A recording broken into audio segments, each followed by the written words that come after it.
Meow, Huples cat.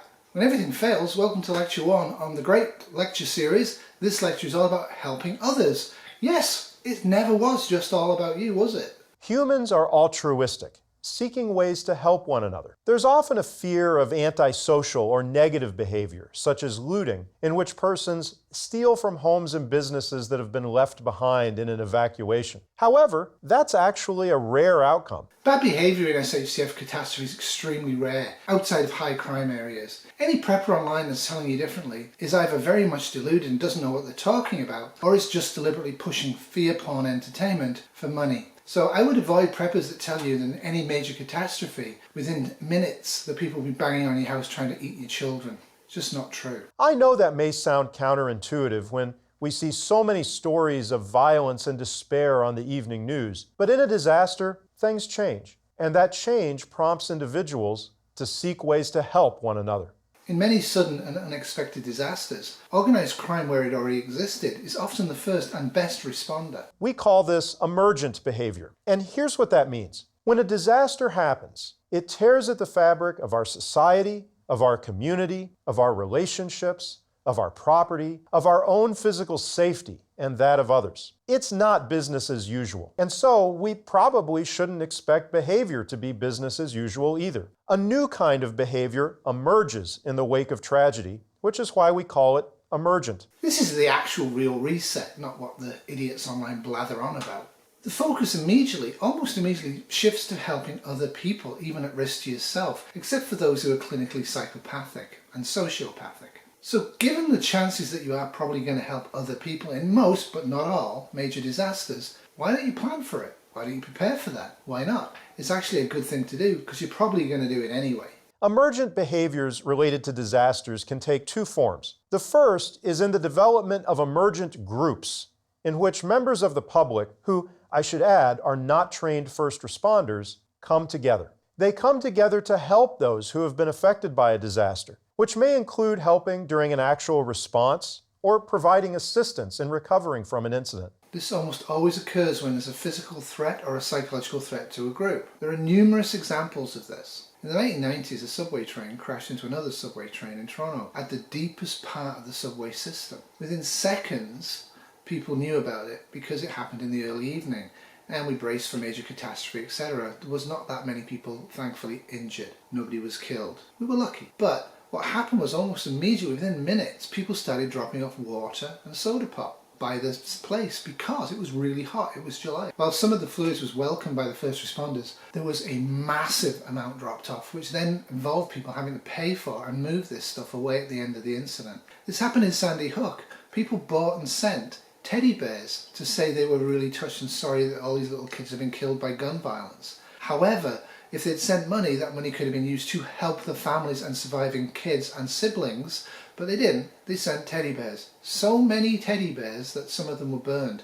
We'll get into that later on. The second is in the development of emergent norms, which change, even if temporarily, what individuals see as the right thing to do. Even if not part of an emergent group, in the wake of disasters, it's certainly common to see persons actively seek volunteer opportunities and look for ways to contribute to disaster recovery efforts through time, money, and resources. How can I help? That's what we'll discuss today. If you can't help, at least try not to make it worse, eh? The Day the World Came to Town, written by Jim DeFed, and was also the subject of a Tony-nominated Broadway musical called Come From Away. On September 11, 2001, the United States of America changed forever as it fell under attack by terrorists using passenger aircraft as weapons. Knowing that aircraft had been hijacked and utilized to enact these attacks, at 9:05 a.m., air traffic control sectors began placing restrictions on aircraft, culminating with the order at 9:42 a.m. to close all airspace and require planes in the air to land at the closest airport, even if not their destination. This saved no one, but it did seem to be the right move. Given the fact people died on 9/11, and a lot of them weren't just Americans, some of them were Canadian and other nationalities, and they're still very tender to people, this long after the incident, people are very, very upset about this. I've actually removed quite lengthy and detailed descriptions that he goes through for each of the 4 airplane attacks on 9/11. I'm not really sure why he felt the need to go through such detail of each attack, The attacks happened, people died. We don't really need to talk about that. What we need to talk about is the response. So I'm not quite convinced that this part of the video that he did is actually in good taste. Over 4,000 aircraft in the U.S. airspace landed, and over 400 in flight from abroad had to seek alternate locations to land. 38 flights inbound to the United States were diverted to Gander, Newfoundland, increasing its population from 10,000 to 16,595 in a matter of hours. Add to this that townspeople soon learned that there were a variety of animals being transported in the cargo holds of the aircraft who also needed attention. The town of Gander and surrounding towns on the island came together in a remarkable way, with leaders and residents demonstrating exactly the type of emergent behavior that would be expected based on studies of past incidents.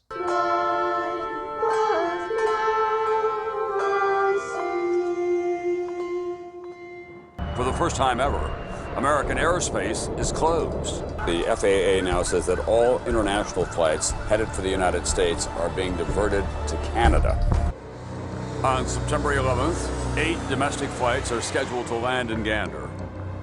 Instead, 38 planes carrying almost 7,000 people are beginning to fill the tarmac. The spectacle has drawn a crowd from among the town's 10,000 citizens. Oz Fudge is one of just 2 officers on the local police force. I watched the plane come in, then I seen a jumbo come in, and then I seen another one coming in. I'm looking at this and I'm saying, holy God, if there's 200 people on each one of these planes and we're gonna get 40 or 50 planes, that's an awful lot of people. Gander begins the process of absorbing all those passengers.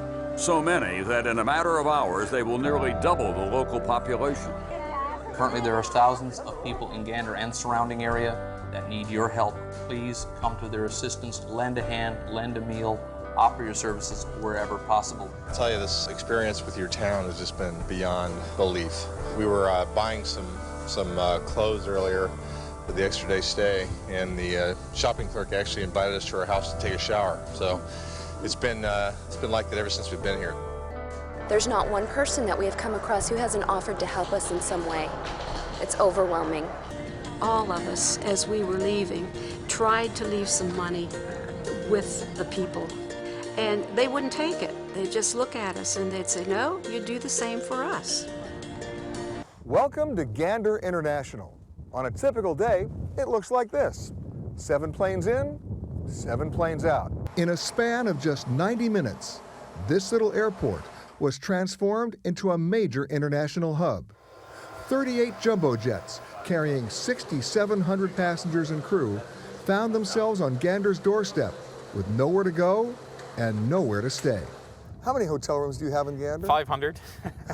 So, and that's sufficient for most of our needs on a day-to-day basis. So basically you had a problem with about another 5,700 rooms you needed to find. Yeah, but we knew we'd have no problem with that. We knew our people would come through. And come through they did.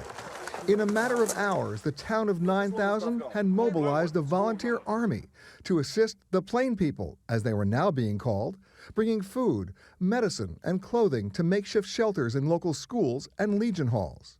Striking bus drivers returned to work to provide transportation, and the people of Gander opened their homes to thousands of strangers. For the passengers, who had spent most of that first night on board an airplane, it was only when they disembarked that the magnitude of the day's events finally set in.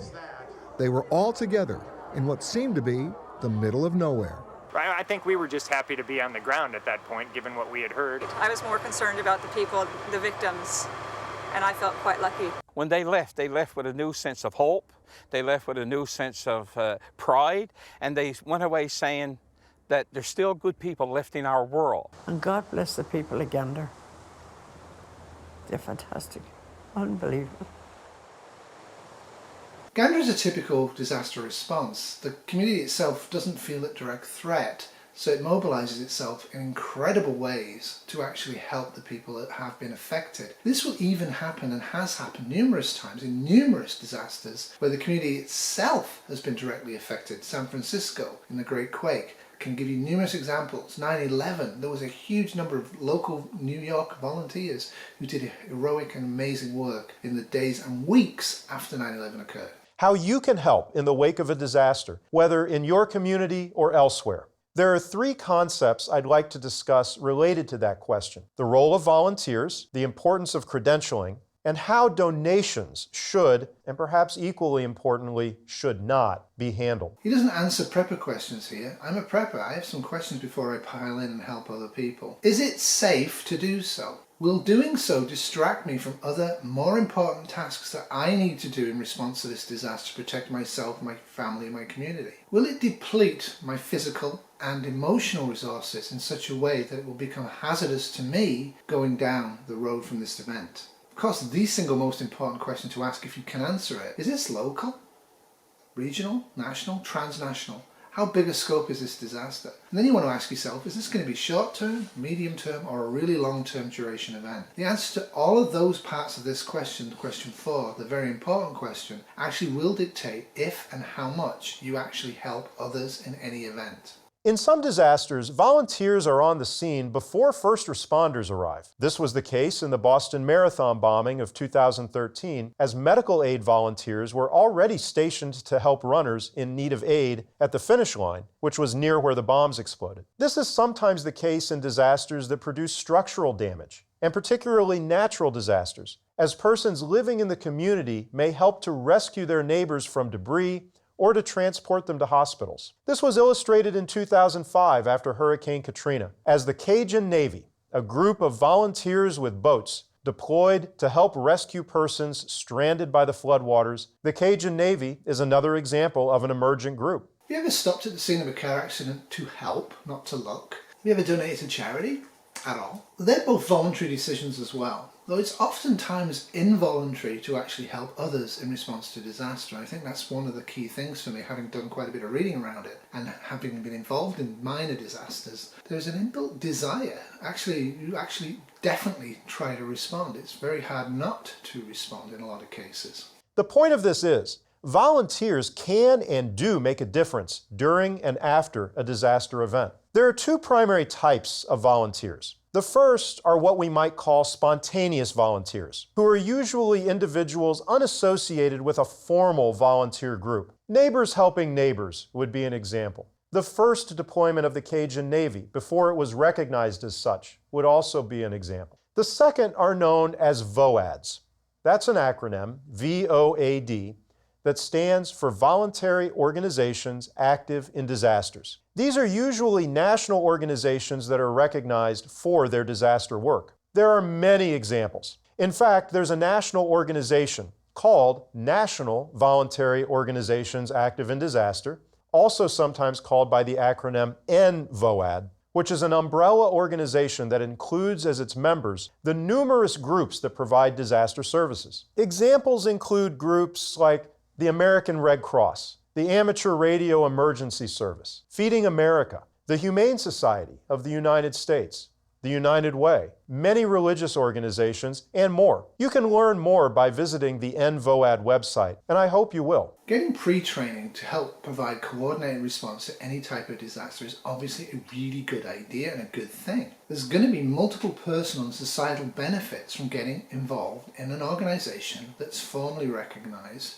as a disaster response organization and getting training with them. Do you remember my 4 prepper questions first? Is it safe? Will it distract me? Will it deplete me? How big and how long is this going to be? Well, thanks everybody for watching the first half of this lecture. There is only 2 parts to this lecture, as I usually try and do 2. I know I got a bit carried away with active shooting. Next week, he's going to take a good hard look at the American Red Cross and how you can get involved with them and what they have to help you. And he's going to focus on sheltering.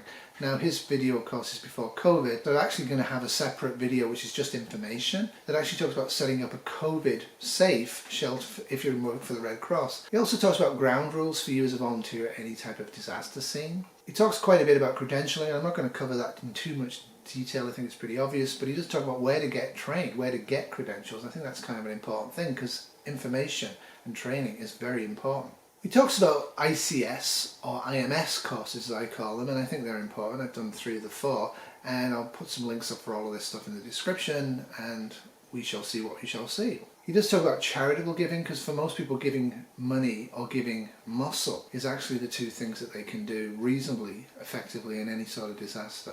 That's it for me, apart from to recommend ICS 100, which is free and it is online and it is not really that difficult. Doodles. I'm Huples' cat. Wolfie Terrier is very, very hungry. Wolfie desperately would like to have more food than he's getting. He needs more food. If you can care about Wolfie, please send him money to me and I'll make sure that Wolfie gets adequate snacks and adequate nutrition. Please help a little dog in Ontario. He's suffering dreadfully and it's all the Russians' fault.